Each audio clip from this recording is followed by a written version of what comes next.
Well, it's fall in the Pacific Northwest, and that could mean only one thing: salmon season. I'm really itching to get out and onto the rivers and do some float fishing with jigs.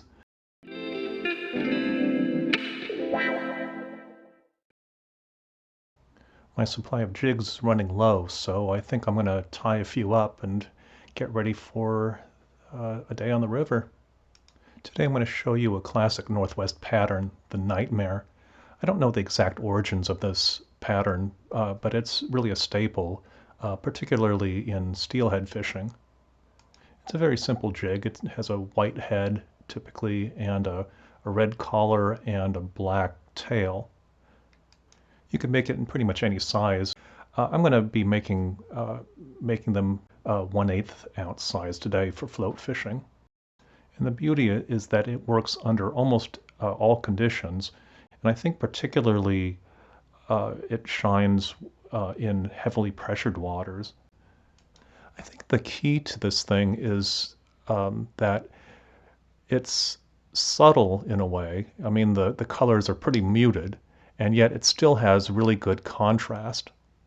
You know, that black against white against red really shows up in a lot of conditions, but it doesn't really beat you over the head. It's not, really garish.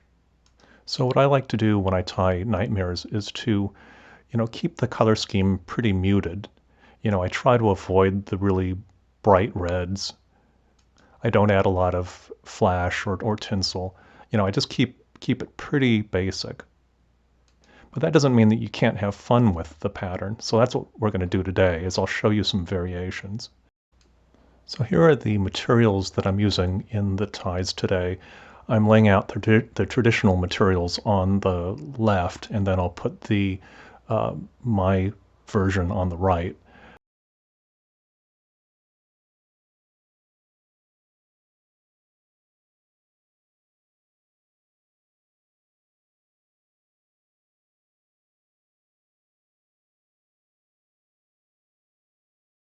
As I start off the tie, you'll notice that I'm using just a straight jig hook with no weight on it. This is a variation of the pin and bead design. I don't know if this is done anywhere outside of the Pacific Northwest, but in this region, a lot of times guys will tie up jigs using a brass bead and a little pin stuck through it, and then you just tie that whole assembly onto a jig hook. Here I'm doing something a little bit different, where I made these lead heads and I painted them up. I find it's more versatile and cost effective. I think I'll make a separate video showing how I made those heads. Anyway, here you see me cutting and tying in the marabou. You'll notice when I cut off the marabou, I cut a small piece of the main stalk and then I tie the whole thing in. I find that that's a little cleaner rather than cutting off the little feathers and tying those in. That becomes a real mess. You'll notice after I tie in each section of marabou, I'll rotate the jig a little bit, and I'll place the next section of marabou in a place that kind of has a bald spot. That way, I keep rotating around and make sure that I cover all the bald spots. If you only look at your jig or your fly from one direction, it's really easy to just kind of make sure that that side is pretty, and then you kind of forget that there's a whole other side. So, make sure when you're doing your tie that you rotate the fly or the jig every now and then, just to make sure that things are nice and even. Okay, and here you see me going through the same process, just tying in a little bit of red. And I kind of fiddle with it a little bit. I initially put in a little bit too much, and so I'm just making adjustments, trying to make it so there's just a little bit of red. And that's one of the hallmarks of the nightmare jig. It's really mostly a black tail. Well, in fact, the traditional version is that it's 100% black. So once I get the red marabou squared away, Then I move on to tying in the collar. So this is just traditional old chenille. I tie in the butt end backwards, and then I proceed to just wrap it around the shank of the hook. So pretty straightforward. And I don't know if the color is coming through on my monitor. It's actually looking really pink, and that is not correct. The actual color is really more blood red. All right, so we're almost finished with the traditional tie. Now I'm just finishing things off with a whip finisher. All right, so after I cut off the tying thread, I noticed that the tail was a little longer than I wanted. Typically, I try to make the tail no longer than the length of, or no longer than twice the length of the hook shank. I mean, it looks really nice and flowy in the water if you have a long tail, but you tend to get a lot of short strikes that way. So one thing that you could do when you're tying with marabou is you could pinch off excess. If you cut with the scissors, it looks too sheared and cut off, and it gives an unnatural um, termination. But if you pinch it off with your fingers, the cut is uneven, and so it looks a little bit more natural. All right, here we are moving on to my updated version. So it starts out exactly the same. I'm tying in the lead head. So you'll notice once it has a sufficient number of wraps, then I throw a couple of half hitches to give it a little extra security. And then I put some super glue on those base threads. And I can't remember if I did that with the first one. If I didn't, I should have, because this is a really important step. That really secures that lead head.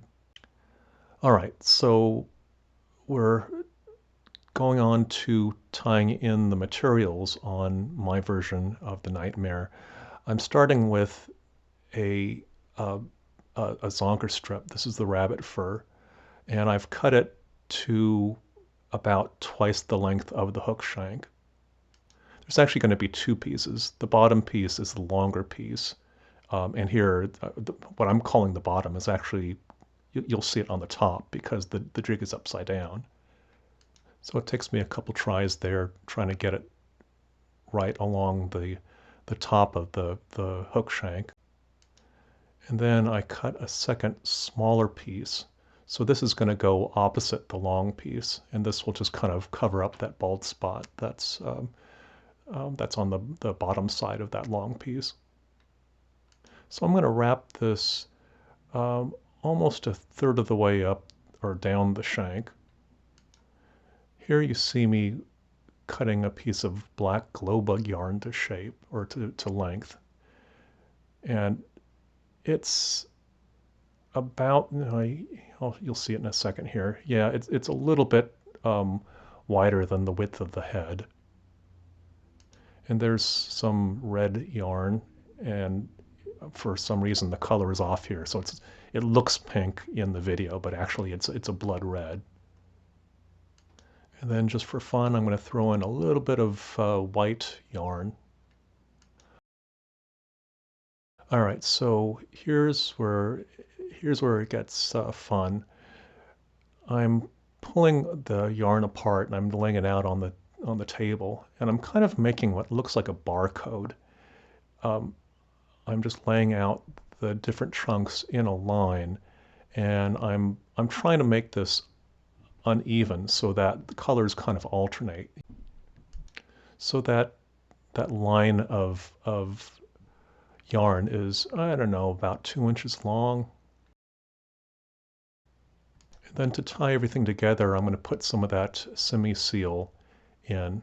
This stuff is kind of shimmery synthetic fiber, and the fibers are, maybe, I don't know, an inch or an inch and a half long. So it's fairly long as dubbing fiber goes.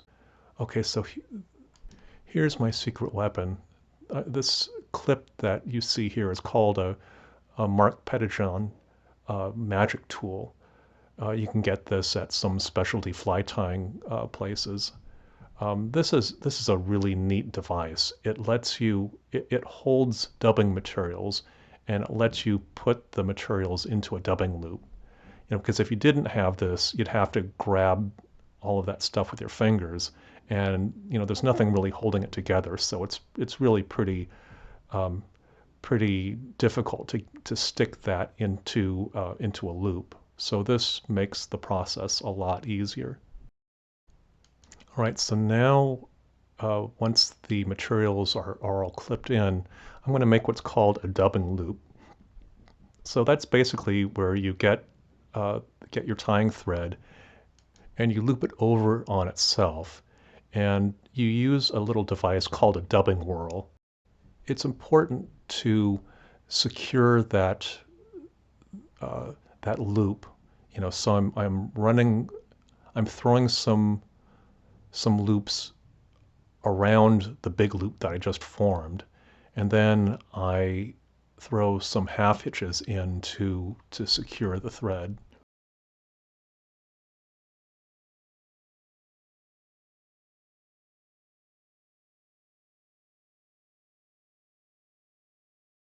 I could get the